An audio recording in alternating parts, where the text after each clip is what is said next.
I stared into the lens of my camera with a blank stare. I had a script for a video next to me, just another Tuesday of filming content for social media, sending it to my editor, and getting it ready to post. The topic for this one was how to lose 20 pounds in 12 weeks. Okay, the same kind of content that I've been making for the last 10 years. The red blinking light on my camera was taunting me to speak, but I couldn't even get the words out. I couldn't recite the script, not because I wasn't scared or nervous. I mean, I've been making this content for over 10 years. This is natural to me. I couldn't get the words out because I was so fucking bored. I was so tired of making the same content on the same topics over and over again. How to lose weight, how to grow your arms, how to stay in a caloric deficit, the same topics, the same formula, the same mundane script. But the next day I had a meeting with my mentor, and this was our annual strategy session to map out what we wanted our year to look like together. In our meeting, he asked me what kind of content we were going to be creating for our socials. I took a deep breath and I said, honestly, man, I have no idea. I'm so burned out from making the same content for the last 10 years that I don't even know what I want to talk about anymore. Now, it's one thing if the boring content was generating engagement, views, and leads, but it wasn't.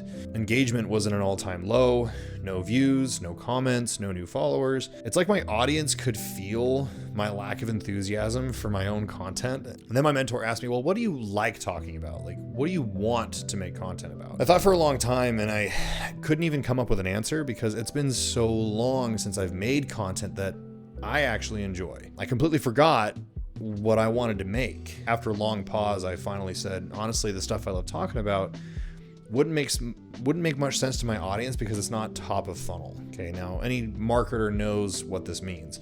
Top of funnel is the kind of content that typically goes viral. It's easy to understand and is the most universal to like the widest array of viewers. Topics like fat loss, eating healthy, ab exercises, those are all top of funnel. They're easy to go viral. They reach the most people, but that's the kind of content that I've been regurgitating for years. So then he quickly cut me off. He was like, don't worry about top of funnel. Like, what excites you? What do you search for in your free time? What podcasts do you listen to? I thought about it and I was like, what I love learning about is the deep nerdy stuff. Like right now, I'm learning so much about peptides and their application for longevity, fat loss, health, and I continue to explain to him everything that I loved learning. And as I was explaining to him, my energy changed. Like I lit up. I got excited explaining what I was learning about philosophy, hormones, mitochondria. And he cut me off again. He goes, there it is.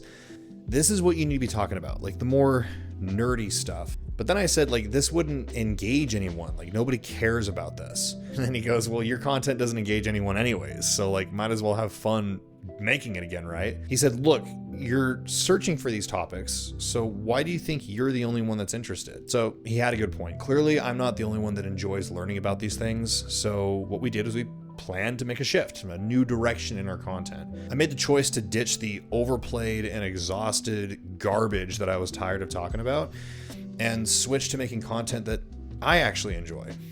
But there was a problem. I had no idea how to take all these super complex concepts and break them into content that other people not only could understand, but actually enjoy at the same time. And what's worse, while I could understand these complex topics and apply them to my clients' programs, I didn't know how to necessarily teach these concepts. Albert Einstein once said, if you can't explain it to a 6-year-old, you don't understand it yourself. So did I really understand these concepts if I couldn't articulate them? I use them in practice and application, but do I actually understand them? Am I just parroting what other people think is correct? Now, I think the major reason why I have a hard time conveying this information is due to my lack of formal education. I've been a coach for over 12 years. I've had every certification you can think of. I've paid thousands of dollars for coaching, mentorships, seminars, books, all to be a proficient coach. But still, these courses and seminars only cover practical application, the surface level science that's necessary for client success. But I wanted to understand more than that. I wanted to think even deeper than that. So if I wanted to improve my knowledge at the atomic level, more than any other course or seminar would ever hope to do, why don't I just go back to school?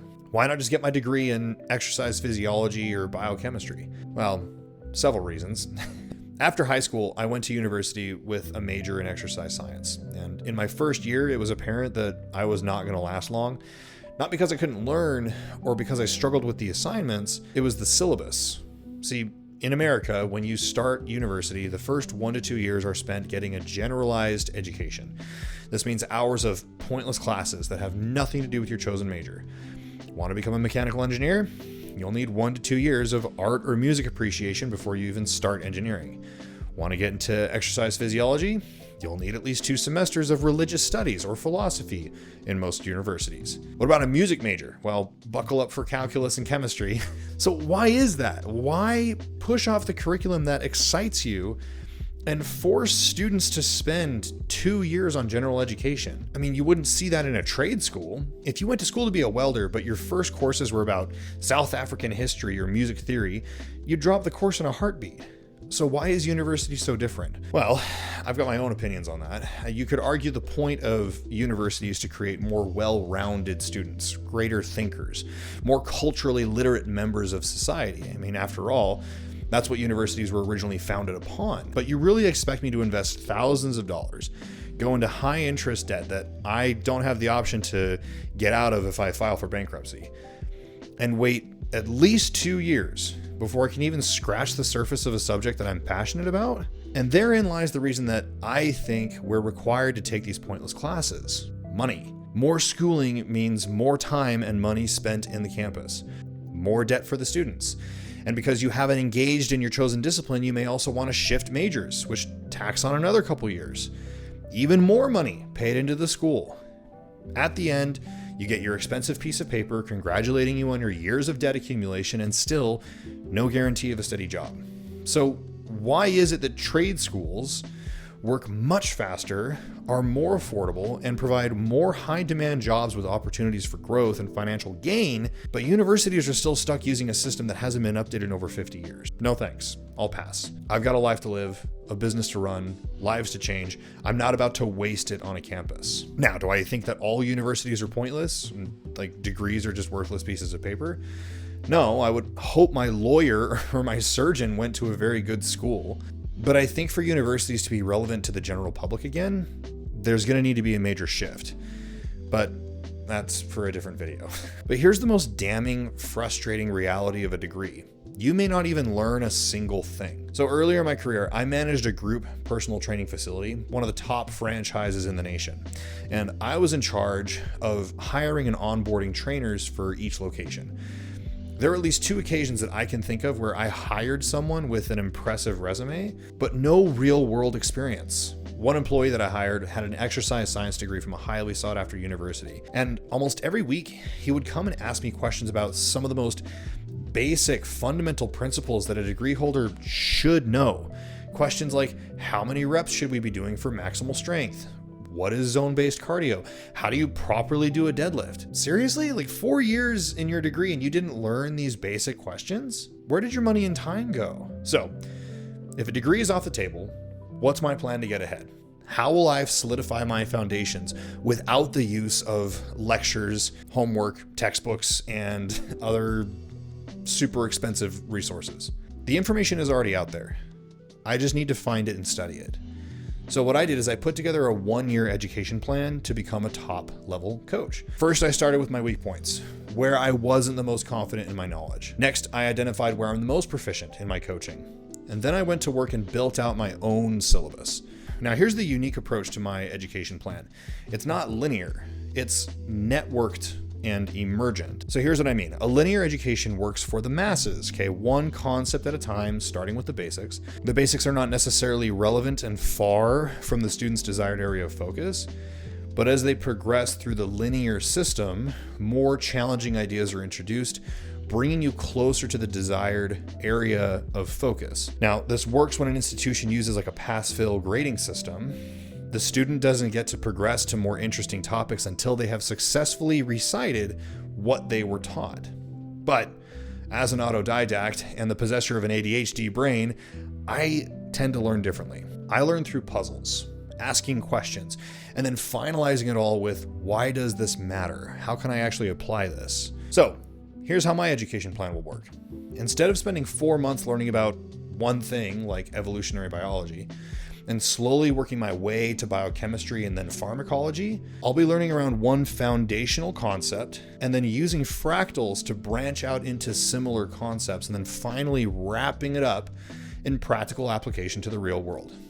After all, the whole reason I'm embarking on this is to become the best, most knowledgeable coach as quickly as possible. Now, I'll be taking advantage of multiple mediums of learning to speed up and enrich the process. So I'll be using textbooks so I can visualize what I'm actually reading, audiobooks so that I can listen to more complex topics as I'm out and about, courses and seminars on more focused topics for practical application. Next, I'll be using resources like Cortex to help me build out my massive study guide. I've already put a lot of time into this. It's pretty cool. Cortex has the ability to upload videos, PDFs, books, and store them in your database. And then I can use this database to quickly create study guides, even quizzes. I can even use Cortex as a learning tool to help me understand more complex concepts.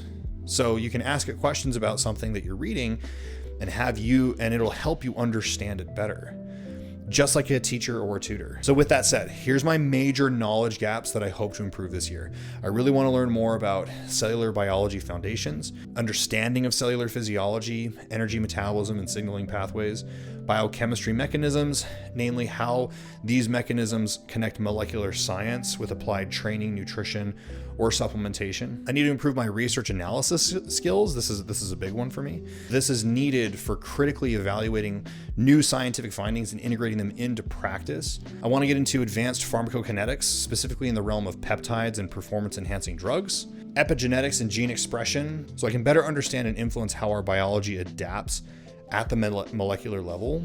Now, these are my strong areas and where I have the most expertise, and I'm going to be hoping to improve on these as I work through these weak points. I have basic exercise physiology. I have a solid understanding of training adaptations, fiber types, periodization, the very basics of biomechanics, but I want to improve those areas. Fundamental nutrition and body composition.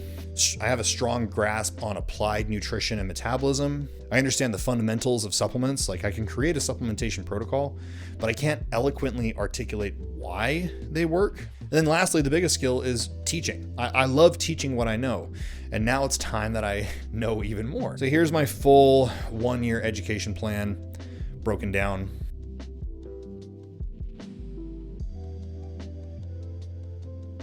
So that's my plan. It's likely to be amended as I follow it and I identify like further weak points. Like I already know I'm gonna have to study more about physics, like learning more about moment arms, force vectors. So I'll probably add that into the syllabus somewhere. But for the first time in a very long time, I'm really excited to learn again. And now here's where you come in, why this actually matters to you.